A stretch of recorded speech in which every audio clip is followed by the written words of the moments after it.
혹시 주변에 말 한마디로 기분을 상하게 하는 사람이 있나요? 무례하고 거친 말들에 상처받고 속으로는 꾹꾹 참기만 하신 적 있죠?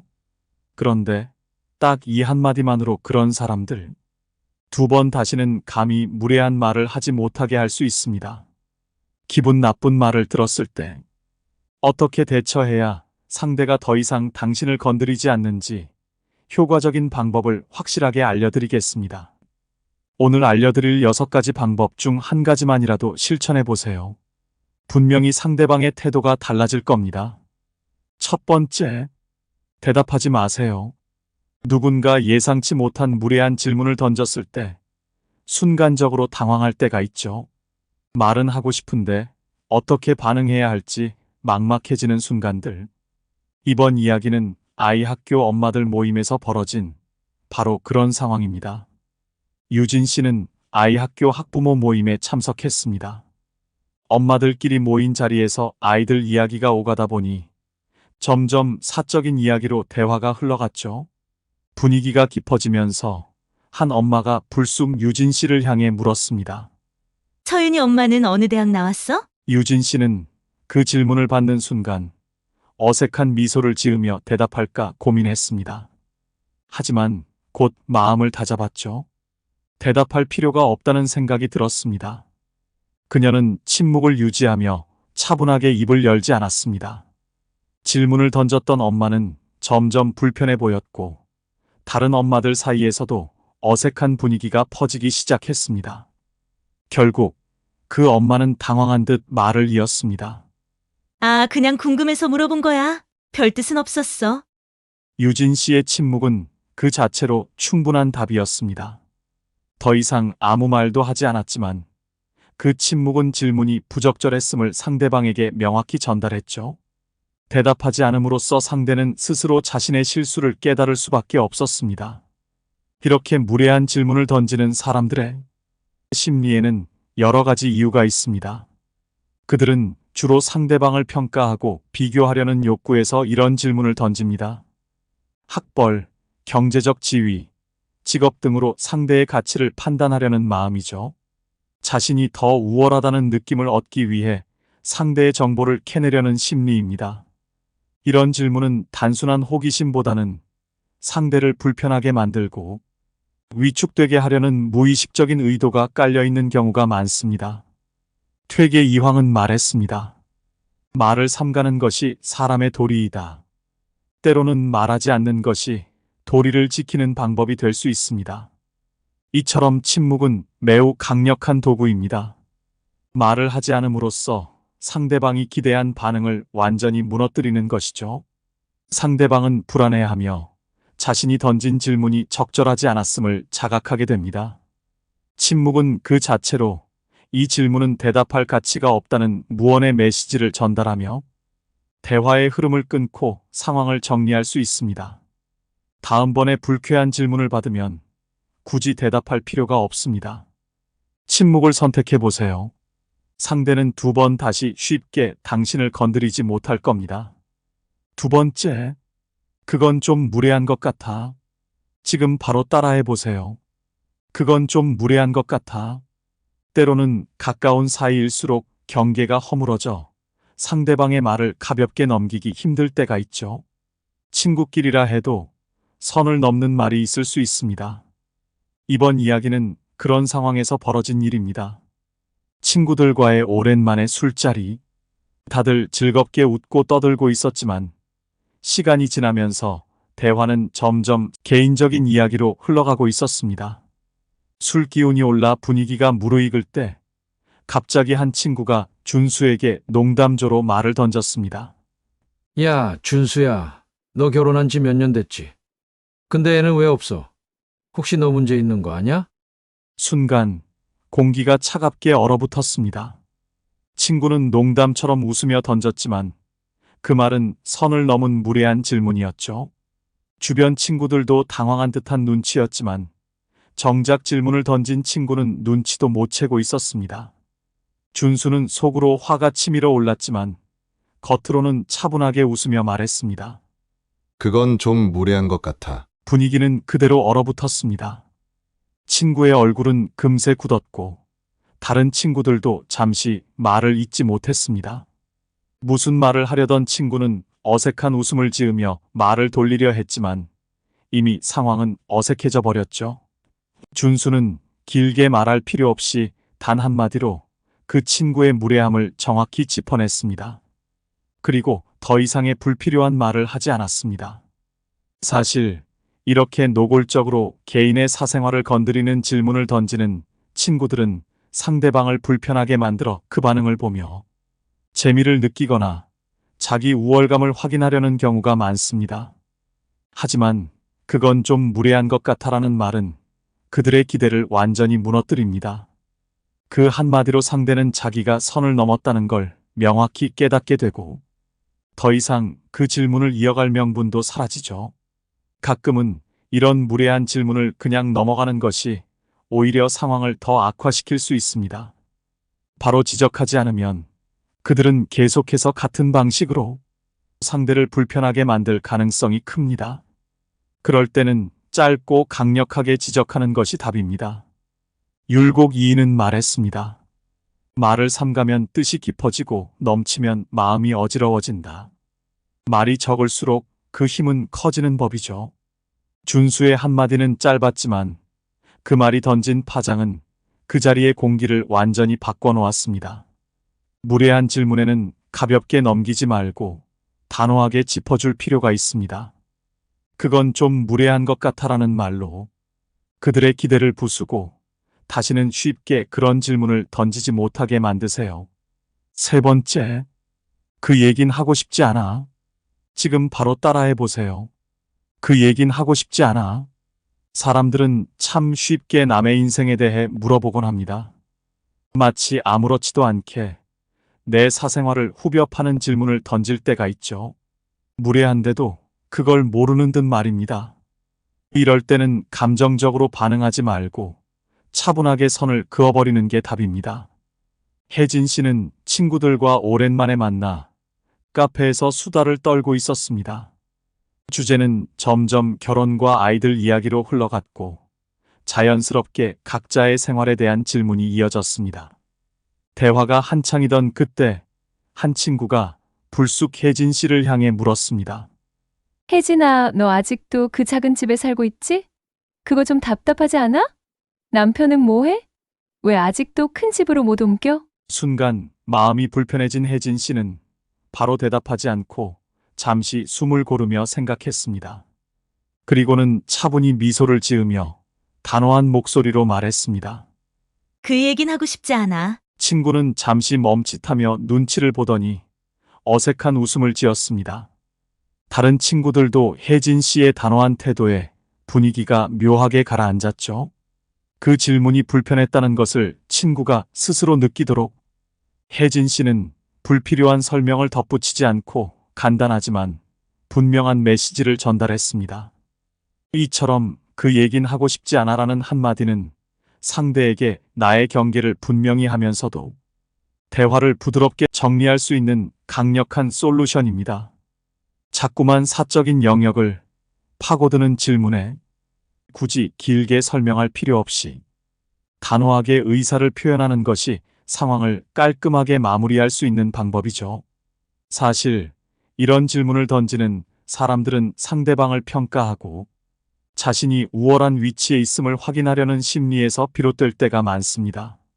사적인 문제에 대해 캐묻는 것은 상대방을 불편하게 만들려는 의도가 포함될 수 있습니다.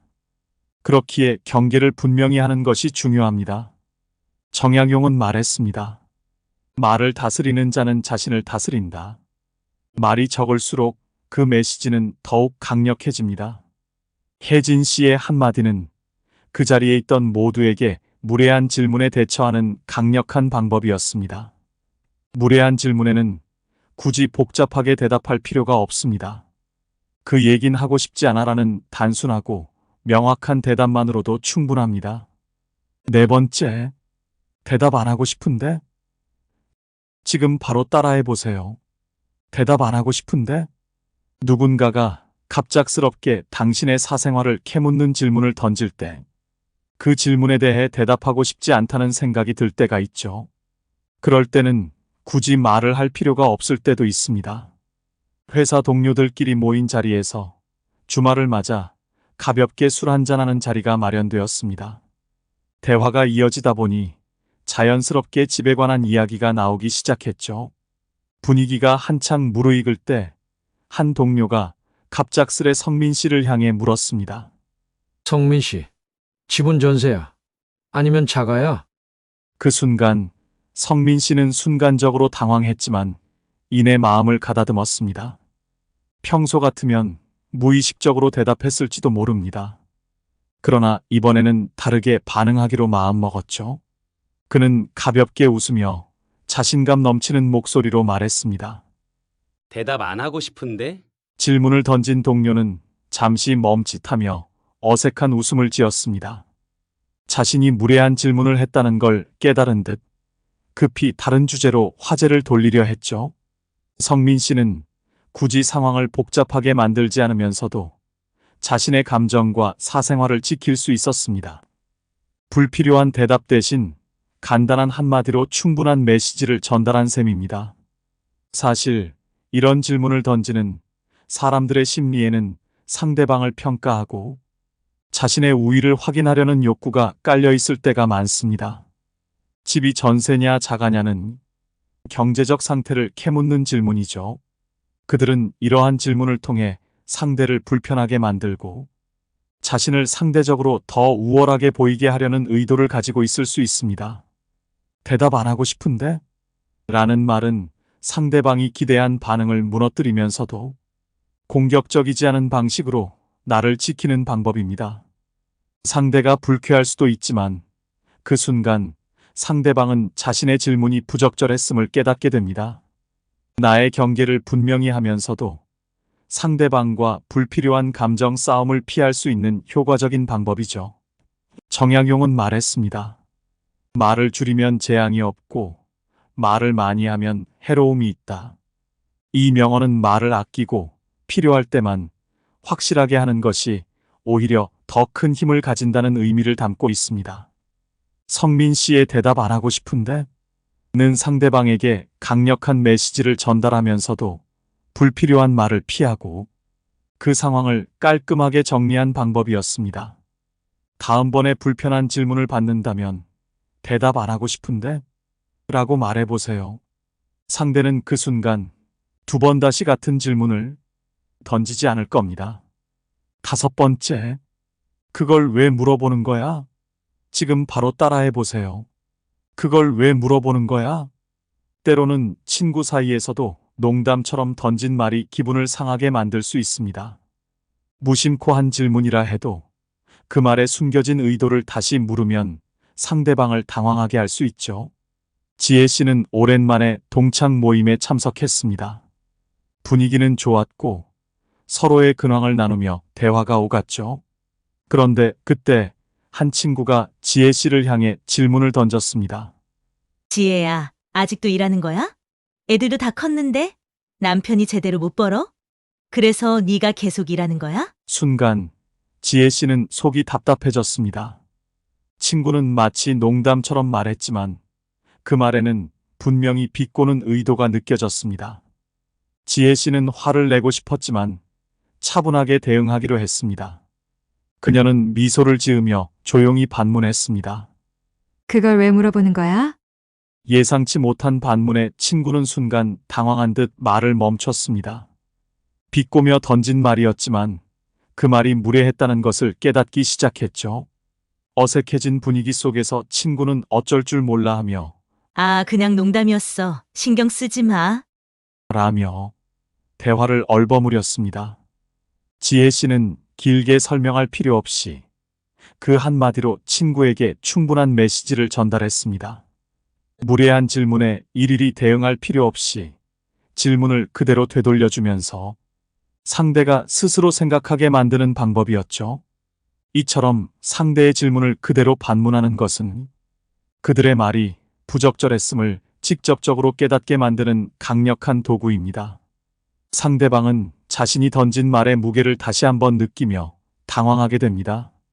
처음에는 가벼운 농담이라고 여겼을지 모르지만 되묻는 순간 그 질문이 무례하다는 것을 자각하게 되죠. 사람들은 대개 상대를 평가하거나 우월감을 드러내기 위해 이런 질문을 던집니다. 하지만 그걸 왜 물어보세요? 라는 반문은 그들의 기대를 깨고 대화의 흐름을 여러분의 방향으로 돌려놓을 수 있습니다. 정약용은 말했습니다. 말은 마음의 소리다. 함부로 던지지 말라. 지혜 씨의 반문은 간결했지만 그 효과는 강렬했고 더 이상의 불편한 대화는 이어지지 않았습니다. 무례한 질문에 바로 대응하지 말고 그 질문을 그대로 돌려주어 보세요. 그걸 왜 물어보세요? 라는 한마디로 상대는 자신의 실수를 깨닫고 두 번 다시 그런 질문을 쉽게 던지지 못할 겁니다. 6번째, 유머로 받아치세요. 때로는 무례한 말에 정색하기보다 가볍게 웃으며 유머로 받아치는 것이 더 큰 효과를 발휘할 때가 있습니다. 상대방의 기세를 꺾으면서도 분위기를 부드럽게 만들 수 있죠. 성호 씨는 회사 동료들과 저녁 식사 자리에서 이야기를 나누고 있었습니다. 동료들 사이에서 성호 씨가 최근에 차를 새로 샀다는 소식이 화제가 되었죠. 그러던 중 한 동료가 비꼬듯이 물었습니다. 성호 씨, 요즘 차 바꿨다면서? 근데 그 차 좀 무리한 거 아니야? 월급으론 감당이 되겠어? 분위기가 묘하게 가라앉았습니다. 성호 씨는 그 말을 듣고 순간 불편했지만 굳이 정색하지 않기로 했습니다. 대신 그는 재치 있게 웃으며 답했습니다. 월급으론 좀 부족하니까 너한테 빌리면 딱 좋겠는데? 순간 동료는 멈칫했고 주변 사람들은 그 말에 웃음을 터뜨렸습니다. 성호 씨의 유머 있는 반응 덕분에 분위기는 한층 가벼워졌고 무례한 질문은 자연스럽게 대화 속에서 사라졌습니다. 동료는 더 이상 그 주제로 질문을 이어가지 못했습니다. 이처럼 무례한 질문에 유머로 받아치는 것은 상대방의 의도를 자연스럽게 무너뜨리는 방법입니다. 상대방은 본인의 말이 가볍게 넘겨졌다고 생각하게 되고 그 말이 더 이상 이어지지 않게 됩니다. 유머는 긴장을 풀고 불편한 상황을 부드럽게 넘기는 힘이 있습니다. 사실 무례한 질문을 던지는 사람들은 상대방이 당황하거나 불편해하길 기대합니다. 그러나 유머로 상황을 반전시키면 그 기대는 완전히 무너지고 상대방은 더 이상 그 질문을 반복할 수 없게 되죠. 정약용은 말했습니다. 말은 무겁게, 웃음은 가볍게 하라. 유머로 상대의 기세를 누그러뜨리면서도 대화를 주도하는 힘은 강력합니다. 무례한 질문에 정색하지 말고 가벼운 유머로 받아쳐 보세요. 월급으론 부족하니까 너한테 빌리면 되겠는데? 같은 재치 있는 한마디면 그들은 두 번 다시 쉽게 당신을 평가하려 들지 않을 겁니다. 오늘 알려드린 방법들 중 여러분이 하기 쉬운 것부터 하나씩 실천해 보세요. 상대방의 태도는 물론 여러분의 마음까지 훨씬 가벼워질 겁니다. 혹시 여러분도 비슷한 상황을 겪으셨다면 댓글로 사연을 나눠주세요. 많은 분들께 큰 도움이 될 것입니다. 이 영상이 필요한 분들께 공유해 주시고 구독과 좋아요로 저를 응원해 주세요. 여러분과의 소중한 연결이 저에게 큰 힘이 됩니다. 오늘도 여러분의 행복을 빕니다. 이상으로 행복 주문서였습니다.